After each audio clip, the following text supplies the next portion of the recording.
Muy buen día, estimada licenciada. El día de hoy vamos a estar exponiendo como grupo número 1 el capítulo 14 denominado Administración de Equipos, que es algo muy importante en el trabajo administrativo y no solamente en una empresa, sino también en el área docente. Así que es algo muy importante el trabajo en equipo y saber hacerlo bien. Y como compañeros hemos logrado durante estos 3 años de trabajo una coerción de tal forma que hemos funcionado por tareas, por desempeño y ahí seguimos luchando. Así que dejo la palabra a mi compañera Talía, quien va a ser la primera expositora y posteriormente cada uno de los miembros del equipo. Buen día, Ligda. Como bien sabemos, nos tocó exponer como grupo lo que es el capítulo 14, ¿verdad? Donde se trata de lo que es la administración de equipos. Y vamos a hablar un poquito de cada cosa, cada integrante, ¿verdad? Los objetivos del aprendizaje en sí son 4, que es definir donde los grupos, y las etapas, ¿verdad? En su desarrollo damos lo que es el contenido, describir qué son los principales factores, ¿verdad? Que determinan en sí el desempeño y la satisfacción grupal. Y está nuevamente que es definir, pero acá lo que son los equipos de trabajo y lo que son las prácticas que influyen en sí en su desempeño. También está lo que es el analizar, que son los temas contemporáneos relativos a la administración de equipos. Siguiente diapositiva. Voy a hablar también lo que son los grupos y el desarrollo de ellos. Cada integrante de grupos tiene en sí un papel específico a desempeñar, donde está lo que es el ser observador, el observador de respaldo, el gorila y el gran ejecutante. Algunos usaron sus extraordinarias habilidades en lo que es la matemática y en la capacitación especializada en su capacidad de trabajo en equipo y en aptitudes interpersonales para obtener millones de dólares en algunos principales, ¿verdad? Casinos estadounidenses. Y en lo que es el desarrollo de grupos, son más o menos como 4. Está el primero que es el de mando, que este determina son determinados por el organigrama, ¿verdad? Organizacional y están conformados por individuos que le reportan directamente a un gerente en particular. También está el que es tarea, donde este está compuesto por individuos reunidos para llevar a cabo una tarea laboral específica y su existencia suele ser temporal, ya que una vez realizada la tarea, el grupo se disuelve. Está el que es interfuncional o interfuncionales, donde los grupos están constituidos a base del conocimiento y las habilidades de grupos provenientes de diversas áreas de trabajo, en los cuales los miembros son capacitados para llevar a cabo las labores de los demás. También está el autoadministrados, donde los integrantes son independientes, ¿verdad? En términos generales. Estos llevan a cabo sus propias tareas y asumen responsabilidades tradicionalmente administrativas, como lo es la contratación, la planeación y la programación. También la evaluación del desempeño. Siguiente diapositiva. Dejo en la palabra a mi compañera. Gracias. Siguiendo con el tema, vamos a hablar sobre los grupos y desarrollo de grupos. Primero vamos a tener una definición. Dice que el grupo se define en términos de 2 o más individuos que interactúan y dependen entre sí, reunidos para cumplir algún objetivo específico en el cual esto se divide en 2. Podemos encontrar lo que son los grupos formales, que son aquellos determinados por la estructura organizacional con el propósito de cumplir trabajos y tareas concretas que les son asignadas para que la organización alcance sus objetivos. Y los grupos informales, que son agrupaciones de índole social y estos grupos se dan de forma natural en el entorno laboral y tienden a conformarse con base en amistades e intereses comunes. Siguiente diapositiva, por favor. ¿Puede regresar a la que va antes? Ahí estamos. Vamos con las etapas del desarrollo de un grupo. De acuerdo con las investigaciones, el desarrollo de los grupos se da a través de 5 etapas, los cuales son la etapa de formación, el cual consta de 2 fases. La primera ocurre cuando las personas se unen al grupo. En el caso de los grupos formales, los individuos se integran debido a que les ha sido asignado algún trabajo específico. Y una vez unidos al grupo, da inicio a la segunda fase, la cual la definición es su propósito, la estructura y el liderazgo del mismo. La segunda etapa es la de tormenta y se denomina así porque está caracterizada por el surgimiento de conflictos al interior del grupo debido a que sus miembros buscan determinar quién detendrá el control del mismo y cuál es su misión. Siguiente diapositiva, por favor. La tercera etapa es la etapa de establecimiento de normas y estas se desarrollan relaciones estrechas y en el grupo se vuelven cohesivos. Surge un fuerte sentido de identidad grupal y camaradería. Y la cuarta fase es la etapa de desempeño. La estructura grupal se ha concretado y ha sido aceptada por todos los miembros del grupo. Antes, la energía se había enfocado en el conocimiento y la comprensión de mutuos. Ahora se concentra en la realización de la tarea asignada al grupo. Y por último, la etapa final es la de disolución y en ella el grupo se prepara para desintegrarse y por lo tanto se concentra más en actividades de conclusión que en el desempeño de alguna tarea. Sus miembros reaccionan de distintas formas. Algunos se muestran optimistas o satisfechos respecto de los logros del grupo y otros podrían sentirse tristes por la pérdida de algún camarada y de amigos. Dejo a mi siguiente compañero. Muy bien, tenemos en este caso lo que es el desempeño y satisfacción de los grupos de trabajo. En esta parte podemos encontrar las condiciones externas impuestas sobre el grupo.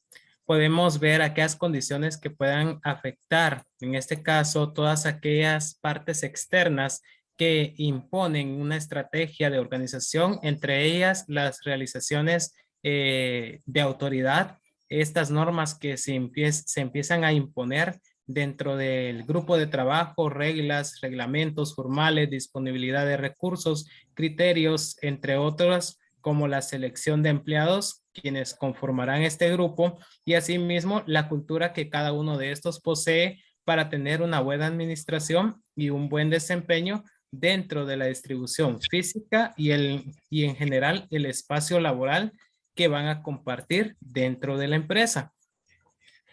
Uno de los recursos de los que podemos hablar son los miembros de cada grupo, porque cada grupo tiene un potencial. Cada individuo que conforma este grupo va a darle un impulso con los recursos que éste posee, aparte de los que se conocen dentro de la empresa. Y estos pueden estar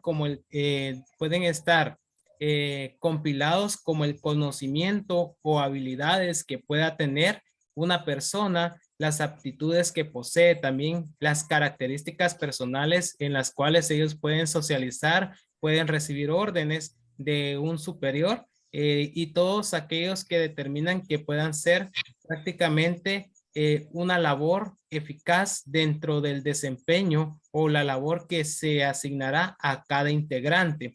Las condiciones externas, como vemos en este diagrama, que son impuestas sobre el grupo como recursos del miembro de grupos, estructura del grupo, también el proceso que lleva, las tareas que ejecutarán y el desempeño y aquella satisfacción que se obtendrá al finalizar dicha tarea.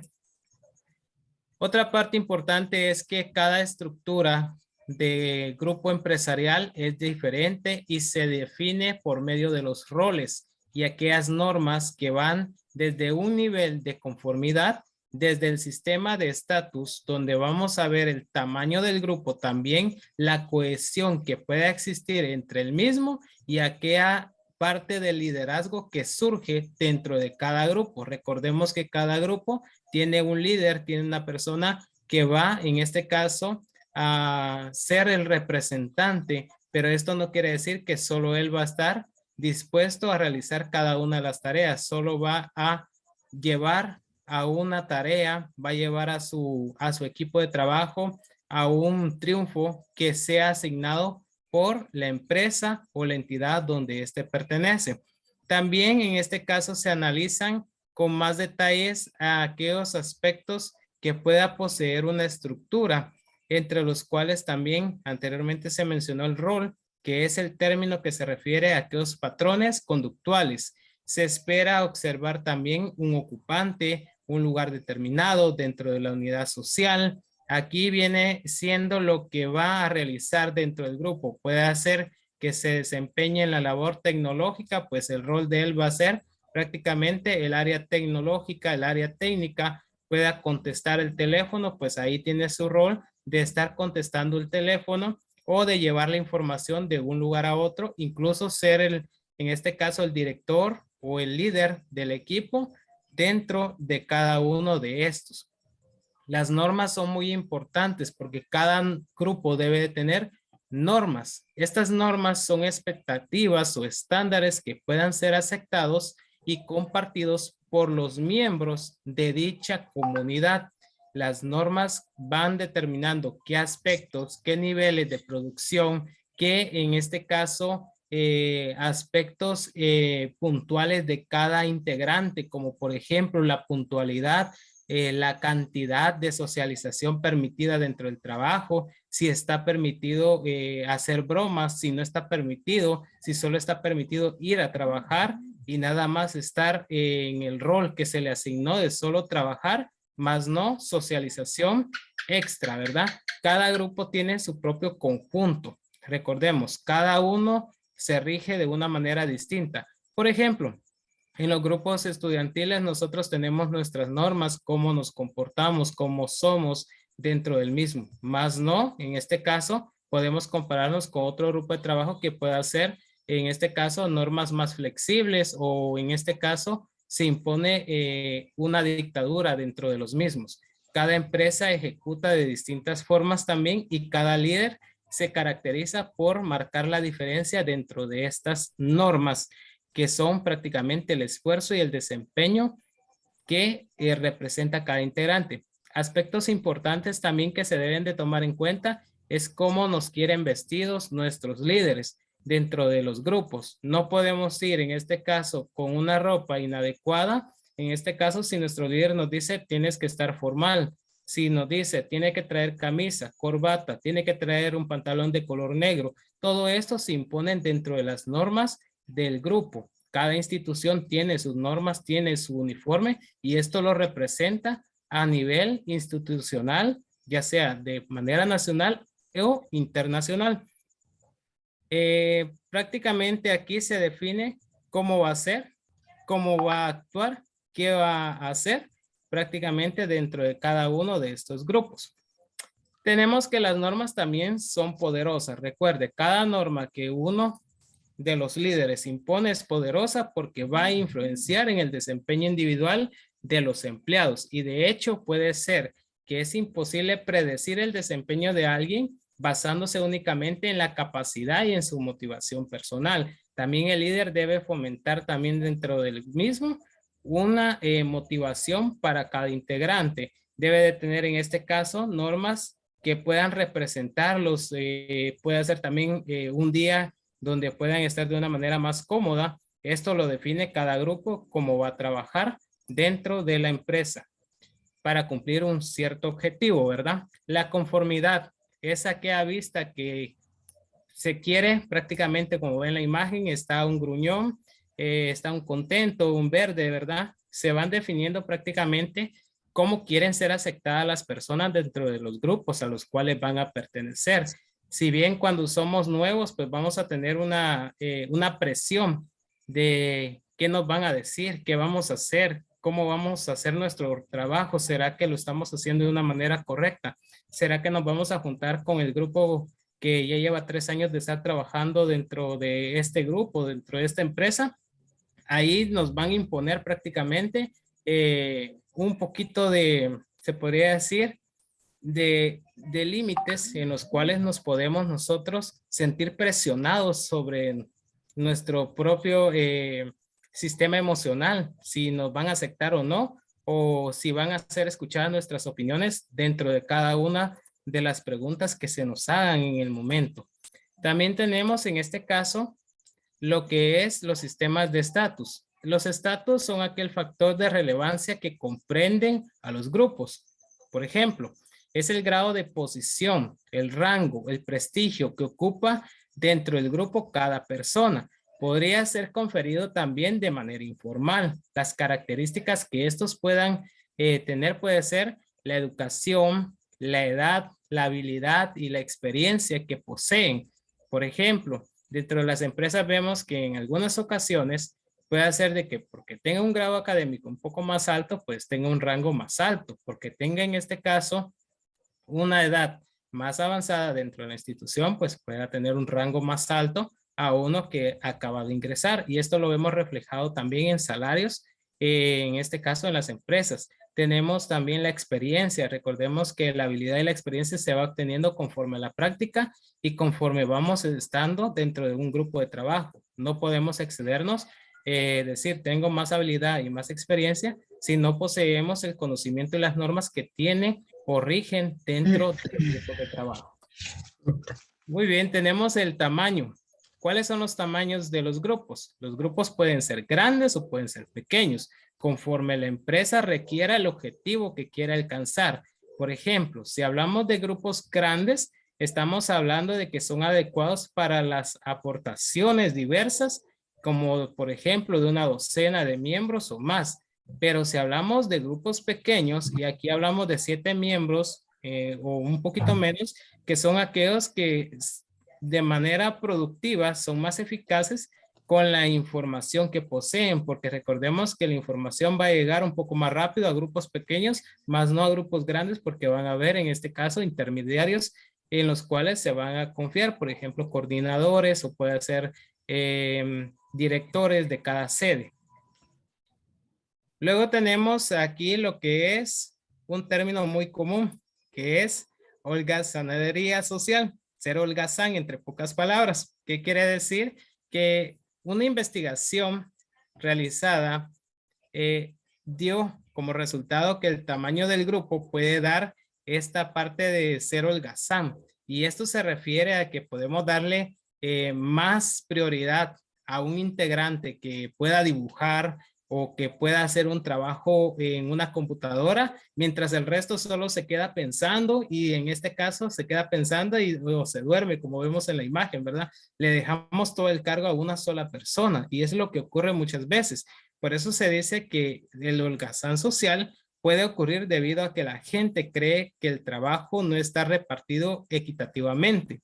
Esto quiere decir que debemos de repartir el trabajo de manera equitativa, ni más para uno ni menos para otro, porque cada integrante del grupo tiene que participar y tiene que reducirse el esfuerzo que se realiza dentro del mismo para tener un equilibrio perfecto y una carga laboral que pueda llegar a mejores objetivos de manera eficaz y eficiente. Luego tenemos en este caso lo que es la cohesión. Es importante que se determine que hay una relación entre ella y la productividad grupal. La comparación de cada grupo cuyos integrantes están en este caso de acuerdo a cooperar y se agradecen entre sí. En términos generales se puede decir que existe mucho acuerdo interno, pero si no hay en este caso acuerdos, están desacuerdo de manera interna, podemos escuchar en este caso que hay una gran falta de colaboración y esto va a ser más, en este caso, las cuestiones más eficaces que puede llegar a desintegraciones. Y le dejo el uso de la palabra a mi compañera Jenny. Ok, bien. Entonces, retomando el tema de cohesión, cuando nosotros agarramos un imán y lo pasamos por un área donde hay tierra, vemos que se adhiere, ¿verdad? Entonces, eso es lo que significa cohesión. Es el grado en que los miembros de un grupo se atraen entre sí y comparten los objetivos comunes. Quiere decir que el equipo sería como el imán y todo lo que absorbe es el logro de los objetivos. Entonces, así es como se ve como una cohesión grupal. Ahora, también la cohesión, hay una relación entre la cohesión y la productividad. Y aquí vimos un cuadro en donde la cohesión alta y los alineamientos de los objetivos es bajo, hay un fuerte incremento de la productividad. Y cuando la cohesión es baja y bajo la alineación de los objetivos, es moderado el incremento de la productividad. Entonces, al contrario, cuando la cohesión es alta y la alineación de los objetivos es alto, hay una disminución de la productividad. Y no hay ningún efecto significativo en la productividad cuando la cohesión es baja y alta los alineamientos de los objetivos. Pasamos a la siguiente diapositiva. Ok, está el otro paso, porque estamos hablando de los 6 aspectos principales de la estructura del grupo. Mi compañero habló sobre los roles, la norma, la conformidad, los sistemas de estatus, el tamaño del grupo. Ahora estamos hablando de la cohesión y también ahora vamos a hablar de los procesos grupales. En los procesos grupales, estos son importantes porque cuando se trata de comprender a los grupos de trabajo, se influye en ellos de forma positiva o negativa en su desempeño y satisfacción. Por ejemplo, si nosotros queremos trabajar en grupo y queremos tomar una decisión, cuando las decisiones son en grupo, hay más información, se dispone de más recursos, y eso podría ser una ventaja, pero también una desventaja podría ser que a veces decidir algo toma más tiempo, porque cada cabeza es un mundo, dice el dicho, entonces a veces llegar a un fin, a un propósito, toma un poco más de tiempo. Siguiente diapositiva.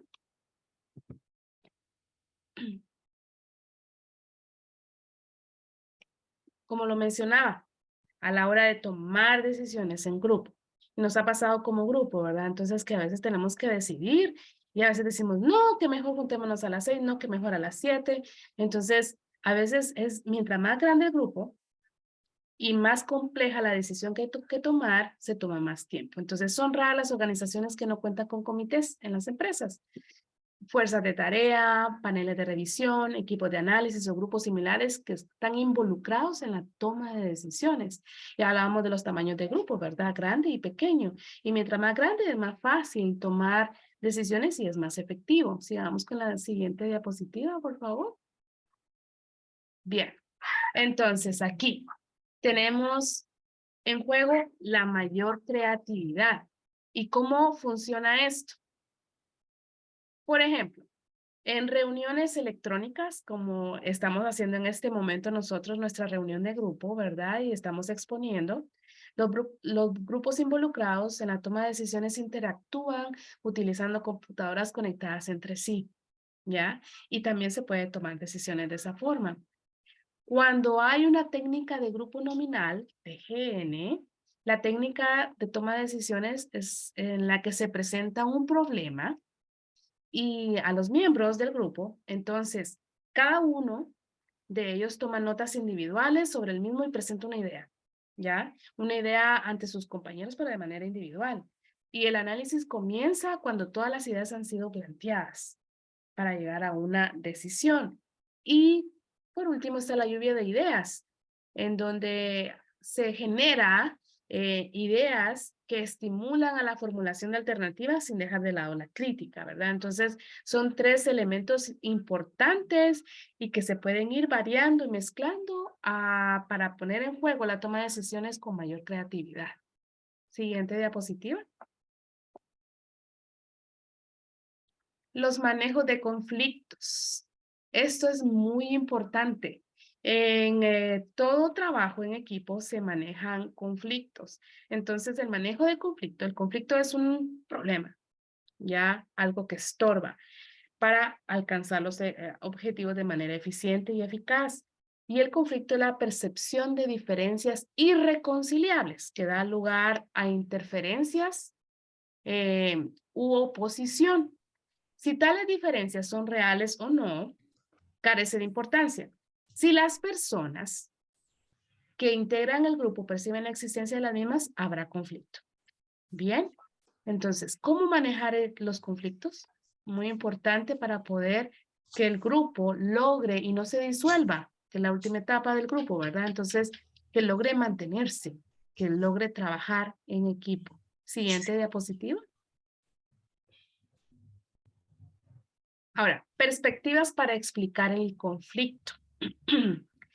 Hay diferentes formas y cómo definen los conflictos, ¿verdad? Un conflicto tradicional o una percepción del conflicto tradicional es un punto de vista en el cual toda forma de conflicto es malo, ¿ya? Es negativo y se debe de evitar.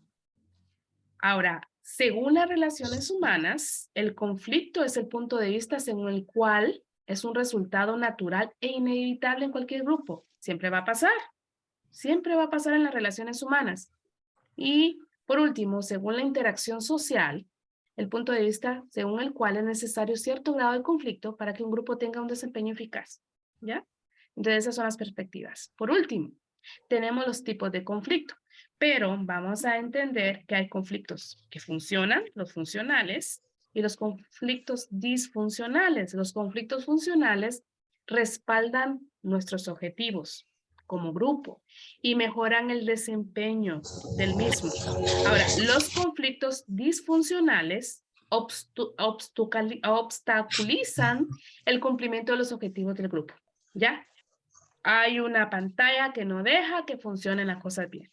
Ahora, ¿cuándo se sabe que un conflicto es funcional o disfuncional? Y para eso vamos a entender que hay tres tipos de conflictos. El conflicto de tarea, conflicto respecto del contenido y los objetivos del trabajo. ¿Ya? No, a mí me gusta esta forma de presentar un informe, ¿no? Yo considero que esto es mejor. Entonces, es como un conflicto de una tarea. Ahora, conflicto de relación basadas en las relaciones interpersonales.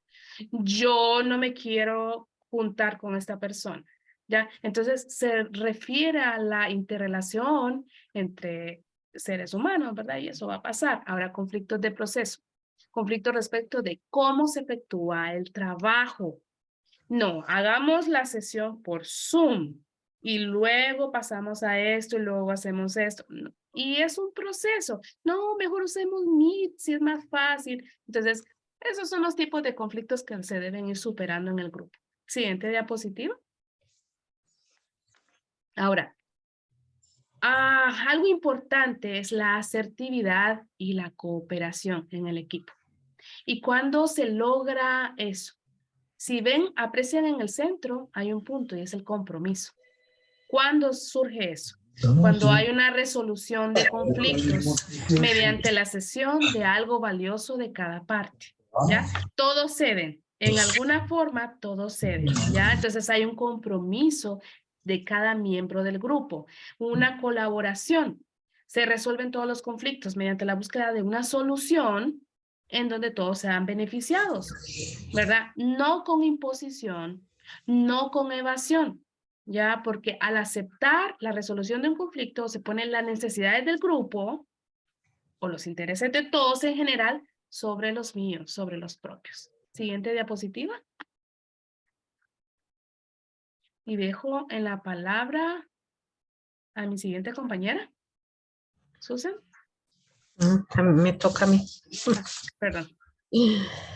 A mí me tocó el tema de qué es un equipo de trabajo, pero ese es el de Susan. Aquí está, tipo de equipo de trabajo. ¿Qué es un equipo de trabajo? Es un grupo de personas que trabajan de manera coordinada, como ha dicho Jenny y los demás compañeros, para lograr un objetivo en común, ¿verdad? El equipo de trabajo es una característica de las organizaciones actuales. Hay equipos de trabajo y también hay grupos de trabajo. Los equipos comparten un liderazgo. Yo creo que la otra diapositiva, quiero ver, ahí está. No, la anterior, perdonen. El equipo de trabajo es una característica, dije, de las organizaciones, y los equipos comparten un liderazgo, la responsabilidad del trabajo, el trabajo colaborativo. Este se realiza en conjunto. En cambio, los que son únicamente un grupo sin ninguna meta en específico, el liderazgo y la responsabilidad pertenecen a una sola persona. No tienen la oportunidad los demás de opinar y de tomar en determinado momento el liderazgo. Al igual que en el trabajo, ¿verdad? No hay colaboración y las actividades las elige el líder. Él las delega y se acabó. Existen varios tipos de equipo de trabajo. El primero es el de la resolución de trabajo, que participa para mejorar las labores y resolver los problemas. La otra clase o tipo es el equipo de trabajo autoadministrado. Dice autoadministrado. Quiere decir que no tiene una cabeza, un gerente que esté dirigiendo, sino que es una responsabilidad de equipo y trabajan sin necesidad de tener un gerente, por decir algo así. El equipo interfuncional, que está conformado por individuos procedentes de varias especialidades. Por ejemplo, esto se puede ver en un hospital.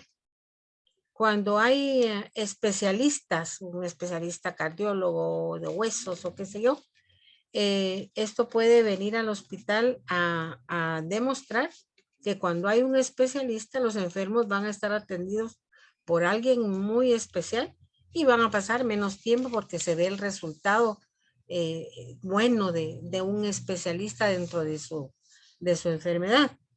Y está también el equipo virtual.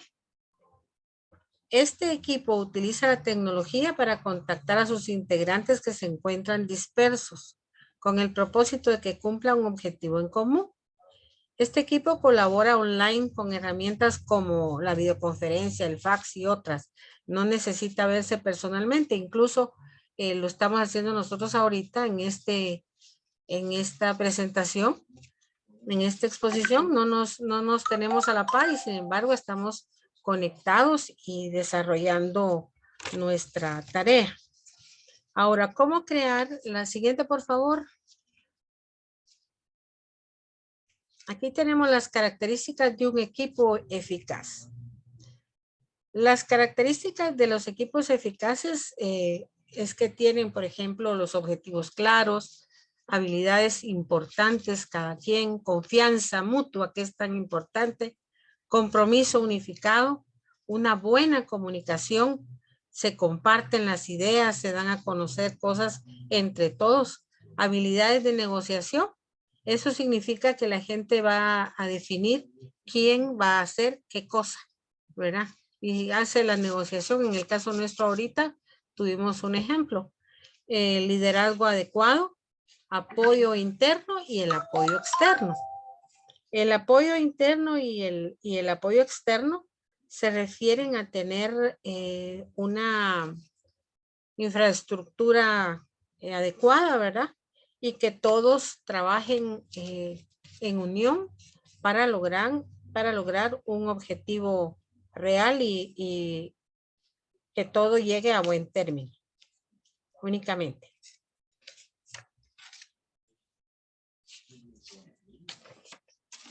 Muy bien, continuando con los objetivos de aprendizaje, el siguiente es analizar temas contemporáneos relativos a la administración de equipos. Siguiente, por favor. Desafíos relativos a la administración de equipos en la actualidad. Administración de equipos globales. Dos características de las organizaciones actuales saltan a la vista. Número 1, son globales y están organizados en el trabajo, cada vez más en el entorno de equipos. Siguiente, por favor. Como segundo recurso son los miembros de grupo en los equipos globales. En este dice comprender la relación que existe entre el desempeño de grupos y los recursos que disponen sus integrantes resulta todavía más complejo en las organizaciones globales, debido a las características culturales únicas representadas por los distintos miembros que conforman un equipo global. Siguiente, por favor. En este punto mencionaré desventajas y ventajas. Una de las ventajas es el desgrado entre los miembros del equipo, la falta de confianza entre los miembros del equipo, problemas de comunicación, estrés y presión de desgrado entre los miembros del equipo, falta de confianza entre los miembros del equipo. Siguiente, por favor. Ventajas. Mayor diversidad de ideas, pensamiento grupal limitado, mayor interés por comprender las ideas y puntos de vista de los demás. Siguiente, por favor.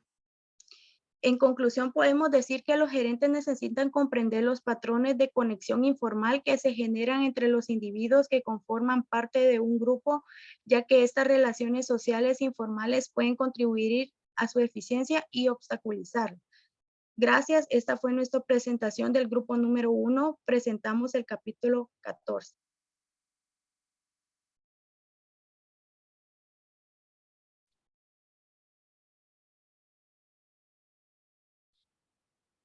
Muchas gracias por su atención. Esto ha sido todo de parte del grupo 1.